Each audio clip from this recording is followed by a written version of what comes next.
하나님이 원하는 사랑은 창조의 능력과 구원의 능력과 회복의 능력이 있어요. 그리고 인간의 출생도 역시 사랑의 열매고 오늘날 교회도 사랑의 열매다 그렇게 보는 거죠. 그래서 하나님은 이 세상을 사랑하셔서 독생자를 보냈다 그렇게 말씀하셨어요. 하나님이 세상을 이처럼 사랑하사 독생자를 주셨으니 이는 그를 믿는 자마다 멸망치 않고 영생을 얻게 하려 하심이라. 그 보낸 목적이 영생을 얻게 하려 하심이라 라고 하셨어요. 하나님이 세상을 사랑하셔서 그 세상을 구원할 목적으로 예수 그리스도를 보냈다. 보냄받은 예수님도 이 세상에서 진의 한 마리의 어린 양의 사명을 감당하시고 자기가 떠날 쯤 됐을 때라도 사랑을 중단시키지 아니하고 끝까지 자기 사람을 사랑했다라고 하셨습니다.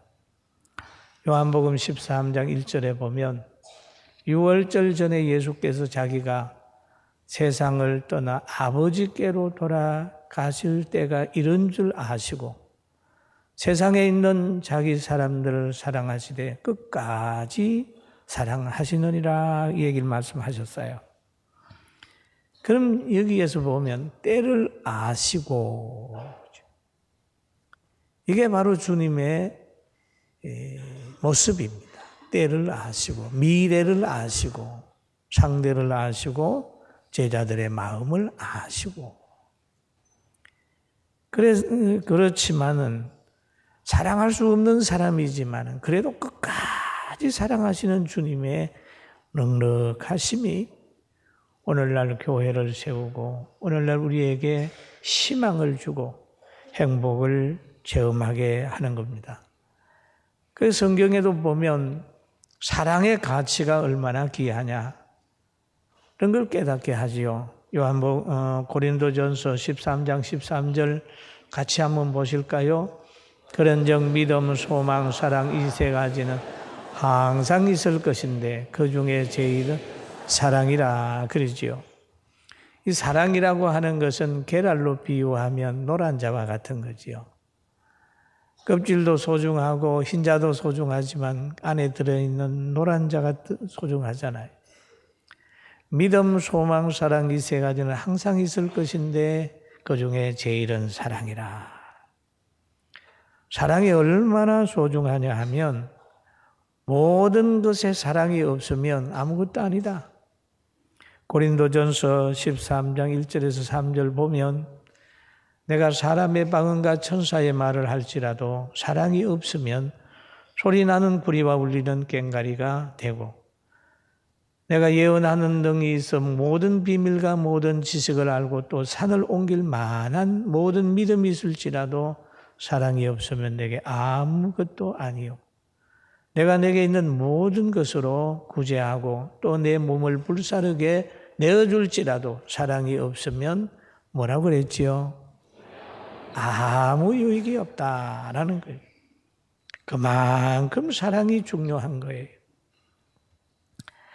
그런데 이렇게 중요하기 때문에 예수님께서 제자들을 가르쳐서 서로 사랑하라라고 하는 말씀을 하셨어요. 요한복음 13장 33절에 보면 34절에 보면 새 계명을 너희에게 주노니 서로 사랑하라. 내가 너희를 사랑한 것 같이 너희도 서로 사랑하라 라고 하는 거죠. 내가 너희를 사랑하는 것 같이 너희도 서로 사랑하라. 친히 사랑을 하시고 사랑하는 방법을 닮아라 라고 하는 말씀이 있죠. 발을 씻기시고 내가 발을 씻긴 것처럼 너희도 발을 씻기라. 내가 사랑하는 것처럼 너희도 사랑하라 라고 하는 말씀 우리 마음에 간직합시다. 할렐루야. 그런데 이렇게 좋은 사랑을 왜 못하느냐? 왜 못하느냐? 사랑 실천을 하려고 그러면 고통과 희생이 따라와야 되기 때문에 고통과 희생을 하기 싫으니까 사랑을 못하는 거예요. 예수님이 이 땅에 오셔서 죄인을 구원하기 위하여 여러 가지 노력을 하셨어요. 그런데 예수님은 여러 환경 속에서 많은 고난을 경험을 했습니다. 사망의 지배 아래 있는 사람들을 생명으로 이끌어내려고 하니까 사람을 사망에 지배하고 있던 그 사망의 권세가 예수님을 계속해서 대적하는 거죠. 알기 쉽게 얘기하면 다른 잘못된 단체에 빠진 사람을 그 사람 건져내기 위해서 가가지고 할 때 그 잘못된 단체가 그 사람을 박해를 하잖아요.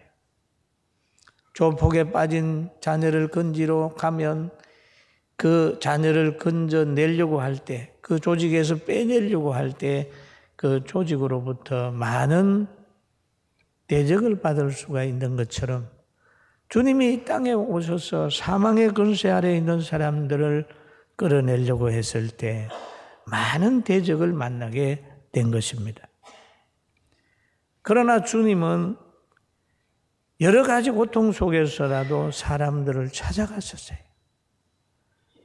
풍랑 만나서 고민하며 밤을 지새우며 고통 속에 있는 그들을 물리로 걸어서 찾아가셔서 평안하라, 두려워 말라 라고 하면서 그들에게 자신의 능력을 보여줬어요. 찾아가시는 주님이었어요. 바람과 바다를 잔잔하게 해서 그 배가 막 이렇게 흔들리는 걸 다 막아주셨습니다. 그리고 하신 말씀이 있어요. 어찌하여 무서워하느냐 믿음이 작은 자들아. 믿음이 작은 자들아 하시고 곧 일어나서 바람과 바다를 꾸짖으시니 아주 잔잔하게 됐다. 사랑하는 성도 여러분, 여러분 가슴에 환경에 직장에 풍랑이 일어나고 있습니까? 주님 모시고 주님으로 하여금 여러분의 환경, 가정, 심령을 잔잔하게 할 수 있도록 그 환경 만드시길 주의 이름으로 축원합니다. 축원합니다. 오늘도 말씀으로 찾아오셔서 두려워하지 마라. 믿음이 없느냐? 기도하라. 라고 하는 주님의 음성을 듣고 오늘 자유하게 되길 주의 이름으로 축원합니다. 그리고 또 보면은 예수님께서 갈릴리 바다를 건너서 가다라는 지방에 이르렀습니다. 그럴 때 거기에 사나운 귀신이 들려가지고 무덤이 있는 곳에 머무는 사람이 있었습니다. 그는 아주 사나워서 사람들에게 공포와 두려움을 주는 존재입니다. 그런데 예수님을 만났어요. 예수님을 만난 후에 그를 지배하고 있는 모든 귀신들이 다 나가버렸습니다. 돼지떼를 몰고 가서 바다에 다 빠뜨려 죽이게 만들었습니다. 그러나 그 사람들을 주님이 버리지 않았습니다. 그 귀신 들린 사람도 주님이 아껴주셨습니다. 그런데 귀신 들린 사람이 예수님을 보고 이렇게 평가하고 있습니다.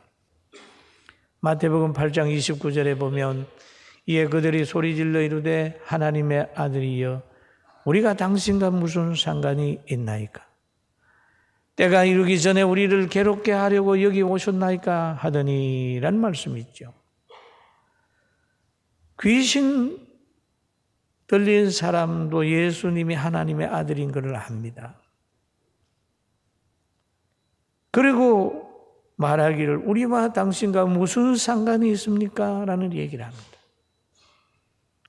그리고 그는 또 말합니다. 우리를 괴롭게 하려고 여기 오셨습니까? 라고 얘기를 합니다. 하나님의 아들이여, 귀신도 하나님의 아들임을 알고 있죠. 귀신과 주님과는 상관없습니다. 귀신을 구원하려고 주님이 오신 것이 아니기 때문입니다. 그러면서 사랑의 주님을 향하여 말하기를 괴롭게 하려고 여기 오셨나이까. 여러분, 어둠의 세력에는 주님은 그들을 멸하라고 오기 때문에 그들은 괴로워하게 되고, 구원받은 우리, 선택받은 우리에게는 기쁨의 주님이 되는 거예요. 할렐루야. 아멘. 잘못된 사람들에게 가서 복음 전해보세요. 저 북한에 가 복음 전하면 전할 수도 없고 전하다가는 죽습니다. 여러분, 영화 잘 만들어진 거 신이 보낸 사람 가면 꼭 보시면 은혜가 돼요. 그뿐만 아니라, 그때뿐만 아니라 지금도 악령이 들어가면 믿는 사람을 이유 없이 미워하는 거예요. 교회를 이유 없이 욕하는 거예요. 아무리 잘해도 좋은 평가하지 않는 것이. 그런 것을 잘 깨달아서 우리는 사람이 잘못 평가하든지 박해라든지 돌을 던지든지 간에 주님을 생각하면서 행복하게 사는 지혜를 가집시다. 아멘. 그렇잖아요. 그리고 하나님의 말씀에는 뭐가 있냐 하면 근세가 있어요. 우리 한번 히브리서 4장 12절 읽어볼까요? 시작. 하나님의 말씀은 살아있고 활력이 있어 좌우의 날쌘 어떤 검보다 예리하여 혼과 영가 및 간절과 골수를 찔러 쪼개기까지 하며 또 마음의 생각과 뜻을 판단하나니. 그렇죠? 그럼 하나님의 말씀을 듣다가 보면 마음에 확 찔릴 때가 있어요. 성경을 읽다가 보면 마음에 너무너무 찔려서 눈물이 펑펑 쏟아질 때도 있어요. 근데 설교를 듣다가 보면 이런 생각이 들 때가 있을 거예요. 야, 너무 마음 아프다. 내가 왜 주일날 와서 이렇게 자꾸 책망을 받아야 되지? 다음 주간부터는 교회 안 올 거야 라고 하는 사람도 있고, 또 어떤 사람은 그럽니다. 야, 내가 누구한테 내 은밀한 얘기를 했는데 갔다가 목사님한테 다 일러 바쳤나 보다. 오늘 저거는 나를 향하여 하는 얘기야. 그러면서 같이 얘기한 사람을 의심하기 시작을 하는 사람도 있고, 또 어떤 사람은 성령의 감동을 받아가지고 그래, 하나님이 오늘 나한테 하는 얘기야. 나는 회개해야 돼 하는 사람이 있습니다.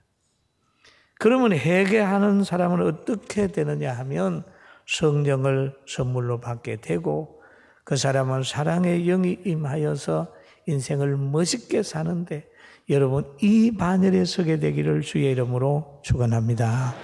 아멘. 그 다음에 하나님의 영광에 참여하는 자가 행복한 사람이다, 그렇게 보는 거죠. 요한복음 13장 32절 같이 한번 봅니다.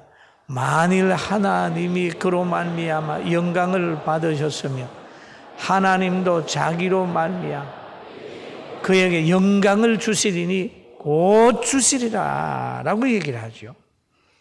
영광을 받으시면 하나님께서는 그 사람에게 영광으로 베푸는 거죠.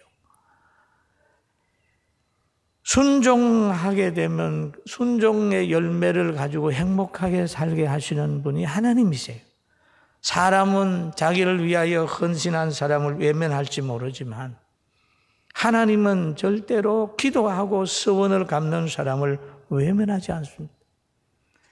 예수님이 죽도록 충성하고 십자가에서 하나님의 뜻을 이루었을 때 하나님은 부활의 영광으로 갚아줬어요. 부활의 영광. 구약 성경에 보면 그 사무엘상 1장에 한나에 대한 이야기가 나옵니다. 한나가 무자하여 마음이 괴로워서 하나님의 성전을 찾아요. 그리고 하나님께 기도합니다. 그리고 통곡합니다. 서원합니다. 만일 주의 여종에게 고통을 돌아보시고 나를 기억하사 주의 여종을 잊지 아니하사 아시고 주의 여종에게 아들을 주시면 내가 그의 평생의 그를 여호와께 드리고 삭도를 그 머리에 대지 아니하겠습니다. 라고 하는 얘기를 해요. 그러니까 하나님께서 그 기도를 들어주셔서 잉태하게 하고 아들 사무엘을 탄생시켰어요. 그럴 때 한나가 서원한 대로 갚았습니다.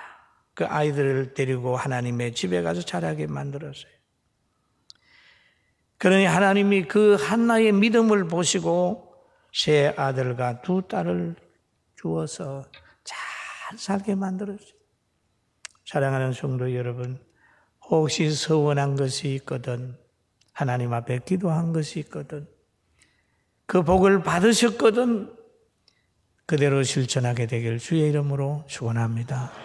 아멘. 사랑하는 성도 여러분, 하나님께 영광을 돌리면 하나님이 우리에게 영광으로 나타내 주시고 서원을 갚고 기도하게 되면 응답한다는 것, 축복한다는 것 기억하면서 오늘도 가정에서나 사회에서나 교회에서나 하나님 앞에서 바르게 서는 축복이 있기를 주의 이름으로 축원합니다.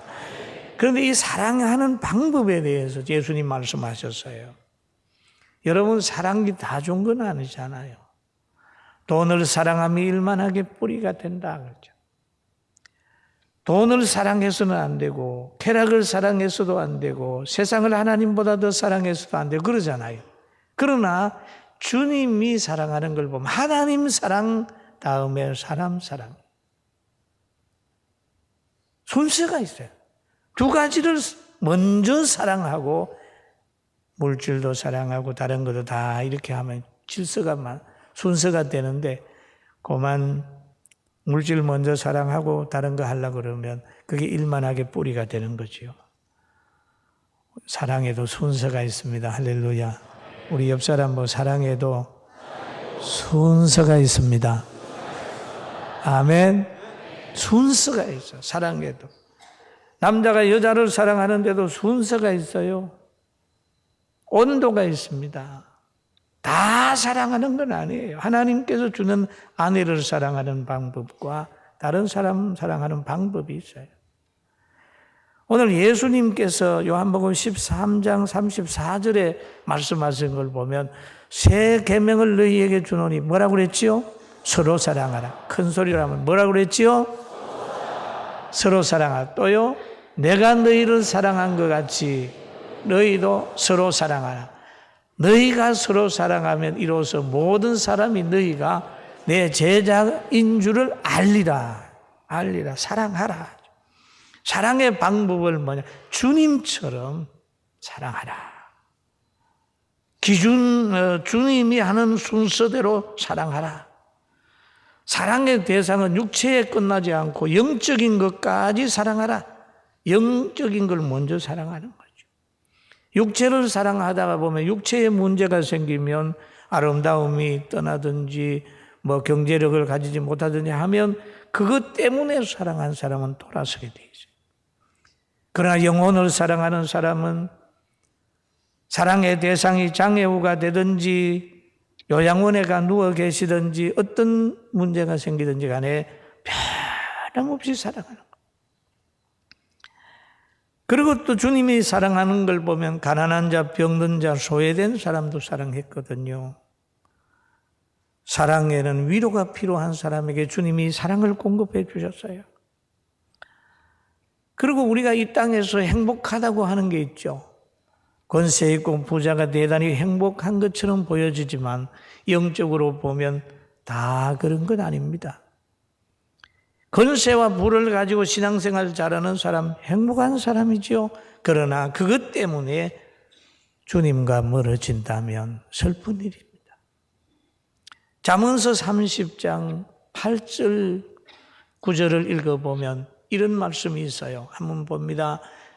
곧 헛된 것과 거짓말을 내게서 멀리 하옵시며 나를 가난하게도 마옵시고 부하게도 마옵시고 오직 필요한 양식으로 나를 먹이시옵소서. 혹 내가 배불러서 하나님을 모른다 여호와가 누구냐 할까 하며 혹 내가 가난하여 도둑질하고 내 하나님의 이름을 욕되게 할까 두려워함이니이다.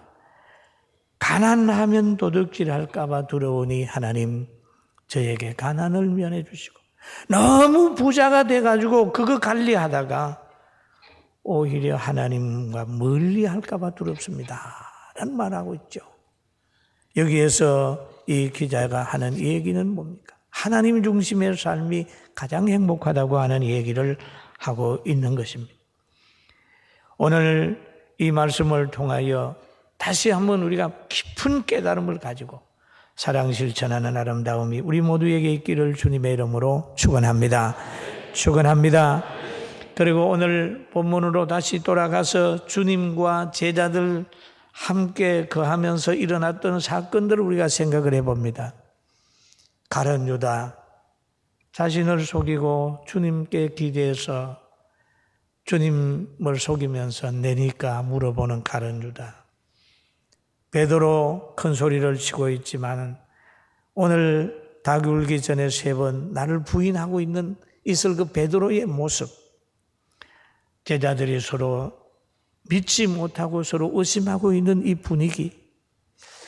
분위기가 오늘날 우리의 가정과 교인과 교회와 사회의 분위기 같은 것을 느낄 때가 있어요. 믿지 못하잖아요. 무엇이 진실인지 구별이 되지 않는 사회에 우리는 살고 있어요. 누가 재판을 하게 되면 그것도 엉터리다. 누가 잘했다고 그래도 그것도 잘못했다. 헷갈리는.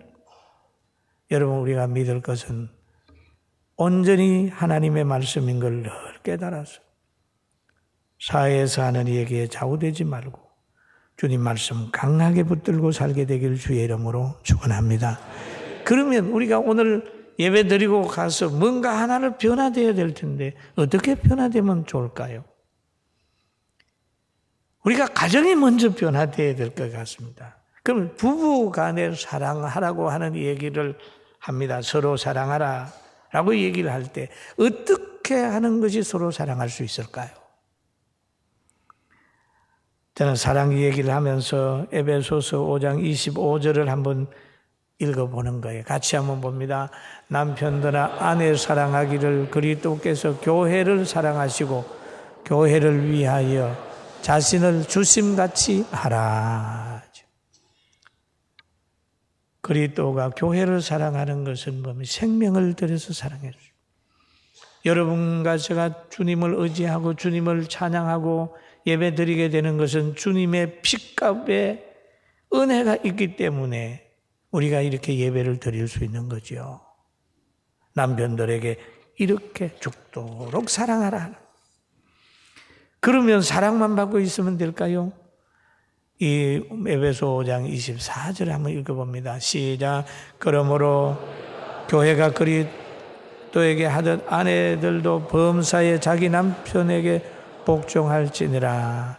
이 남편들이 굉장히 좋아하는 성경 구절입니다. 과거에 아주 용맹스러운 남자 한 분이 있었어요. 그런데 그 집에를 이렇게 가서 부인을 만났는데 저보고 질문을 했습니다. 몇 군데 줄을 쳐놨어요. 이 말씀하고 여자는 잠잠하라 하는 거하고 몇 군데 줄을 쳐가지고 있는데 부인이 물어봐요. 목사님, 교회 다니는 사람은 항상 남편에게 복종해야 됩니까?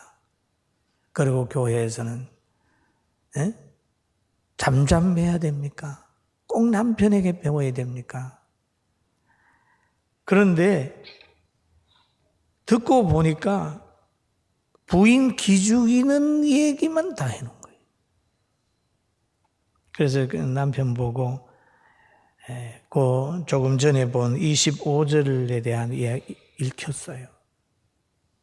그랬더니 뭐라 하는지 아면 그런 남편이면 복종해야 되지요. 죽도록 사랑하는 남편이면 복종해도 되잖아요. 여긴 복종 안 하는 사람만 다 모여요. 한번 따라요. 그 정도 남편이면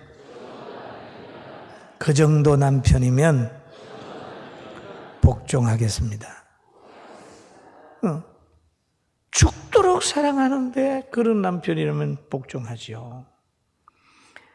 여러분, 사랑은 서로 사랑하는 겁니다. 서로 사랑하는 거예요. 메아리가 없어도 사랑하는 게 그리스도의 사랑이지만 그리스도의 사랑받는 우리들은 서로 이해하고 서로 사랑하는 거예요. 그리고 사랑의 손을 굳게 잡아야 돼요. 서로 사랑하는 걸 보면 가장 모범적인 것이 삼위의 사랑이 있어요. 하나님이 예수님 사랑하셨고, 예수님 하나님 사랑하셔서 순종하셨고, 하나님은 또 예수님 부활시키셨고, 부활하신 예수님은 또 하나님의 뜻을 온전히 이루려고 하셨고, 또 하나님의 영은 성령님께서는 땅이 혼돈하고 공허할 때 거기에 수면에 운행해서 질서를 잡게 하셨고, 예수 그리스도가 이 땅에 오실 때 성령님의 역사가 있었어요. 삼위가 잘 협력을 해서 한 육체를 이루게 된 것처럼 오늘날 교회에서도 장로, 목사, 집사, 권사, 교사 모든 사람들이 잘 사랑을 이루고 또 가정도 사랑을 이루어서 모든 사람이 볼 때 저 성도는, 저 가정은, 저 교회는 정말 그리스도의 제자라고 인정받는 아름다움이 축복이 있기를 주의 이름으로 축원합니다. 기도하겠습니다.